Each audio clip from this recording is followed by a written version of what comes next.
Meister, and I'm going to take you through the next 15 minutes to show you my tour of the ancient city of David. The city of David was built originally on Mount Moriah, and this is the entire mountain of Mount Moriah, encompassing the Temple Mount at the top of the mountain.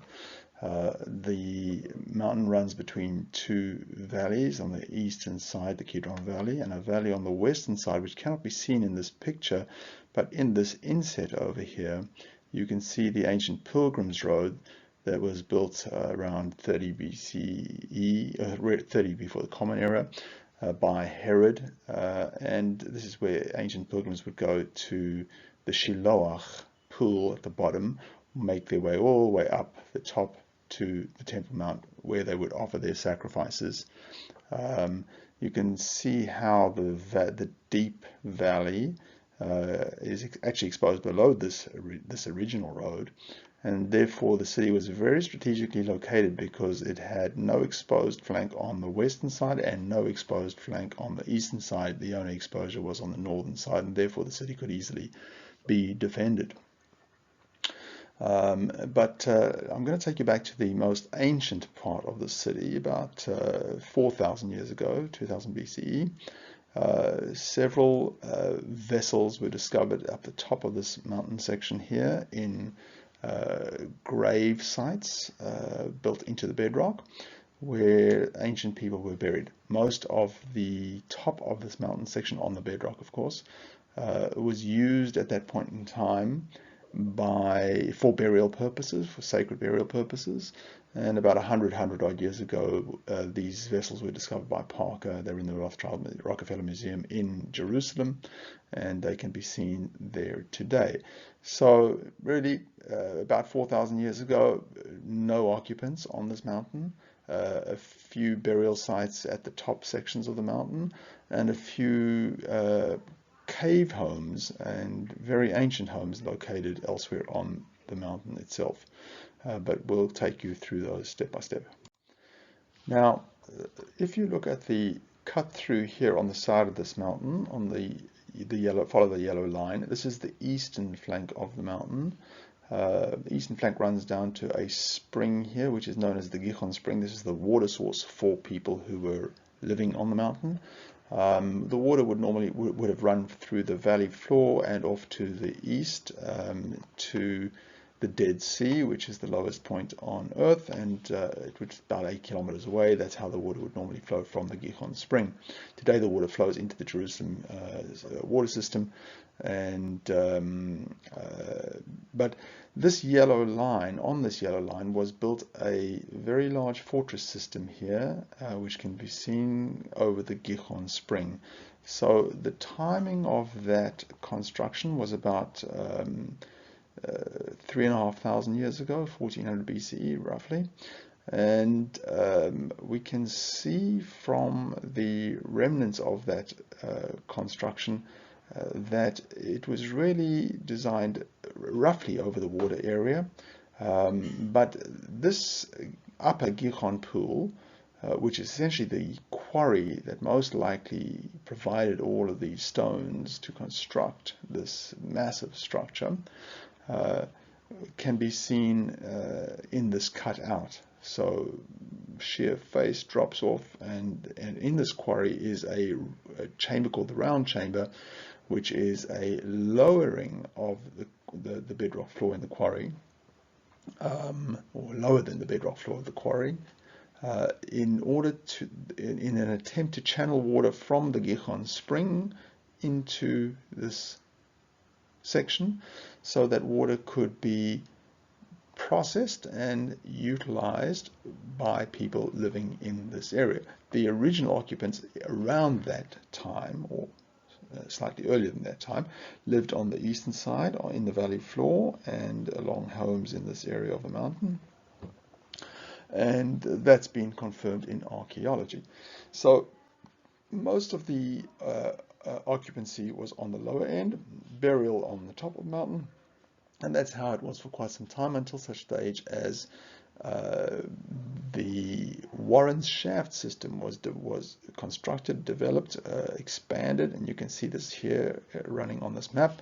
Warren's shaft system ran underground and allowed people to move water from this low point up through this mountain to roughly this point of the city, and then from there hauled into the city. And that was the most efficient way to move water.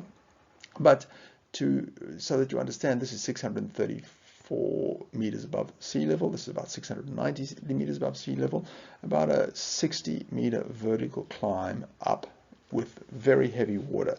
So in order for the occupancy to expand on the city, facilitators, water carriers, and the funders and financiers of those water carriers, the king in other words, would control the water sources and provide water for the expansion of people living on top of the bedrock here and the expansion of the city.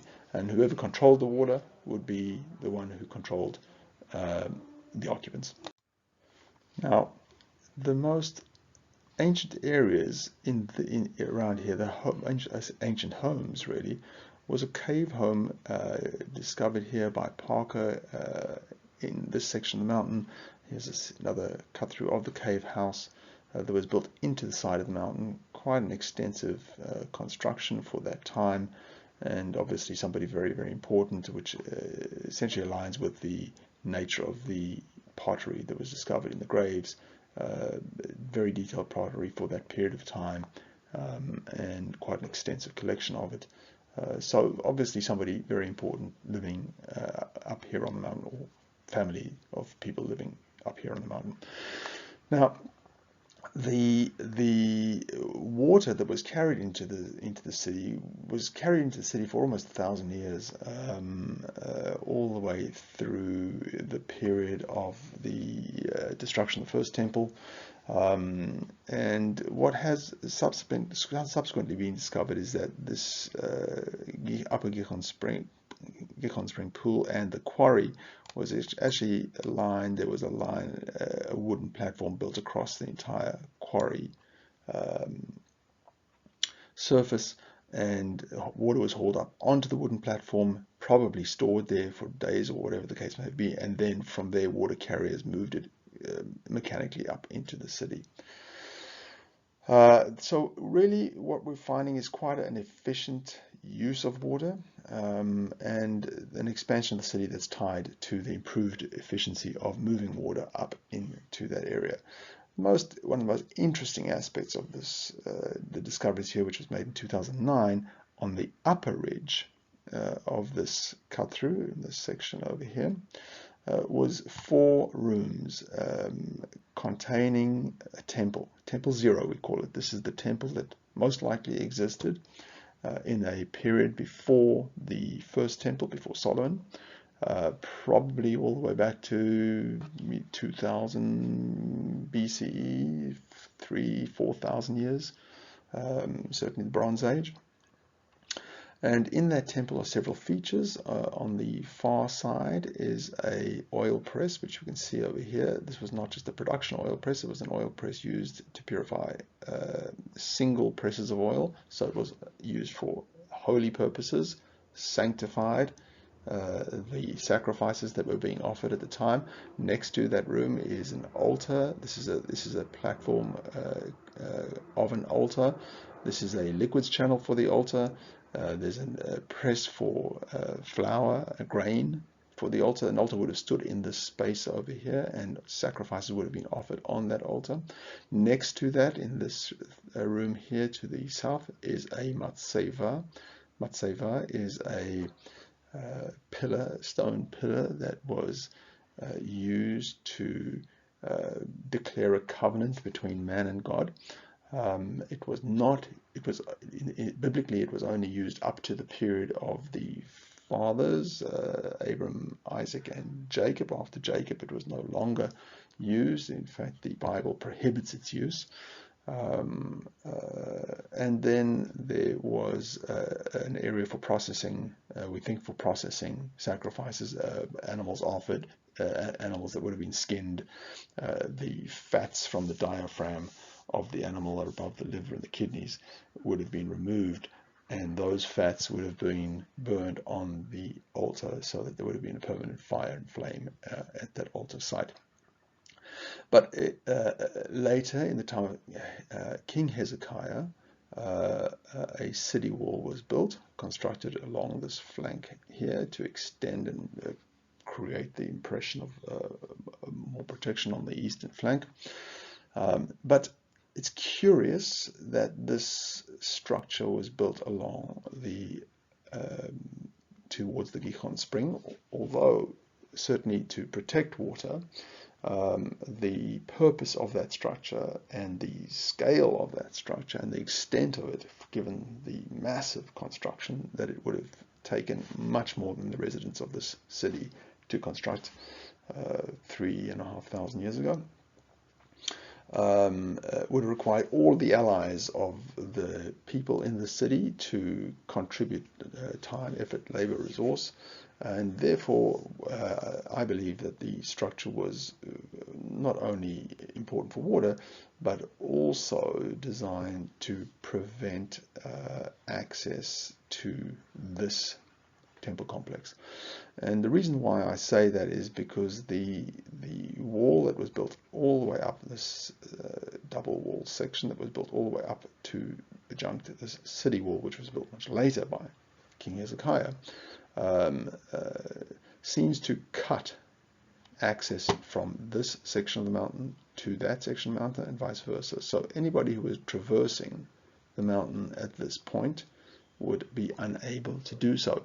And because you get a sense of the scale, of the degree, the angle of fall on this mountain, you can also see that it would have been almost impossible for people to reach this temple complex located in this area over here.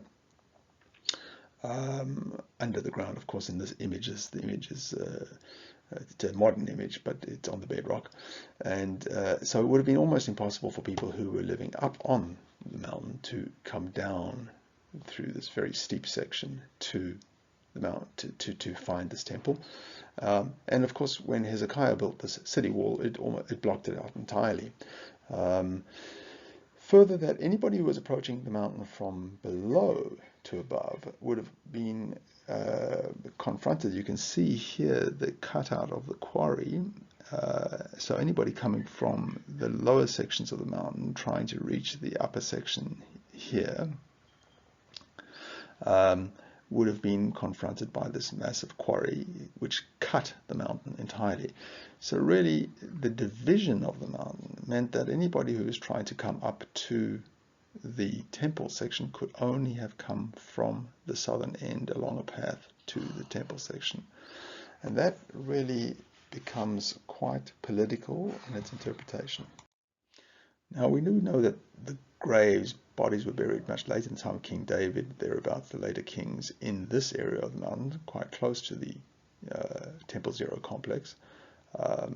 But we don't have any good understanding as to why that temple complex existed prior to these graves being built, why a Matseva would have existed in that Temple Zero complex, because, as I mentioned, the use of a Matseva was essentially stopped entirely by the time that the Israelites came back from their exile in Egypt, and that is about 3,300 years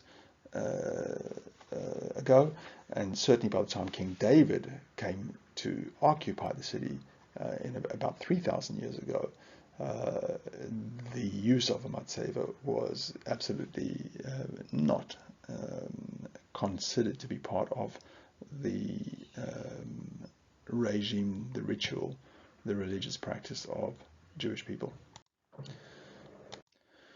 Interestingly, some boulders that were found on the base of the quarry, on the bedrock, located about 8 or 9 years ago,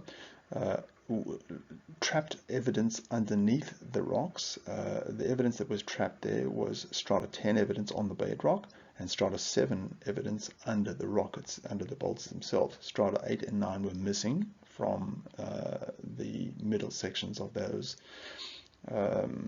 trapped evidence. And so that led us to try to understand, well, how old is this complex? And the strata 10 evidence now augurs very well with the aging of this entire complex, something around 3,500 years ago. The wooden platform would have prevented any other evidence falling onto the bedrock for about 1,000 years, which aligns with the wooden platform, the use of a wooden platform for the transportation of water and processing of water. Catherine Kenyon uncovered a wall 3 section, which of course was located around here. And in that section were a range of idolatrous objects trapped in between the rock and the wall section, buried in a pit. This wall section is shown over here.